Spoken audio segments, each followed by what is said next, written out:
Hello, good morning mga ka-daily. Hello sa inyo.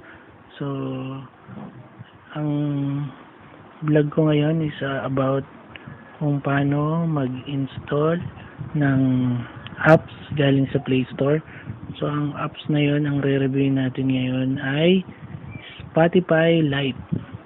Actually, meron na akong na-install pero gusto ko rin i-share sa inyo kung ano yung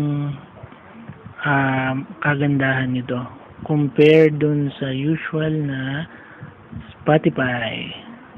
So, una guys, siyempre search lang kayo sa Play Store ng Spotify Lite. Yan.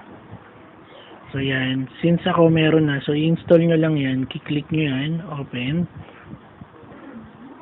So, mas mabilis siya mag-load sa usual na Spotify. Then, nandito na kagad yung mga playlist nyo. At mas mabilis siya mag-download. So, yan. Yan. Dito sa favorites, makikita nyo na kagad yung playlist. So, since music lover tayo, marami tayong playlist. Yan, makikita nyo dyan. So, share ko lang yung favorite kong playlist so far. Ito yung search natin, driving. Ito, driving playlist. I-promote ko na rin. So, okay itong mga songs na to. Ang bilis ko lang siya na-download. Lalo na kung mabilis yung data nyo or internet. Ayan, marami siyang kanta.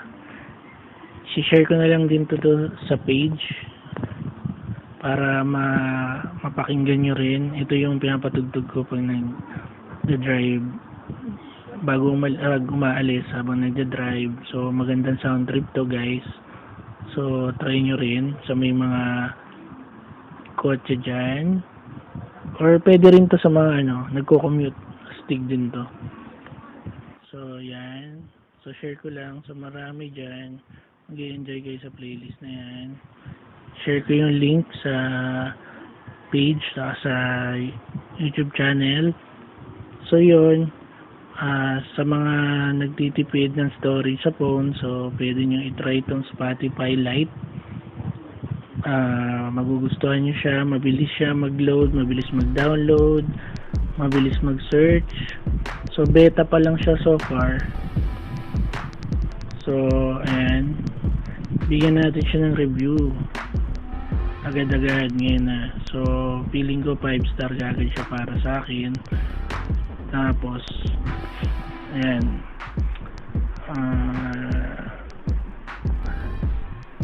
download and easy to use. Okay, so yan guys, samantalahin nyo yung mga ganitong survey dahil nakakatulong yun doon sa mga developers ng apps para ma-improve pa nila yung mga kailangang update, di ba? So yun, tulong na natin yun sa mga developer. So yun guys, sana try nyo rin to Spotify Lite. So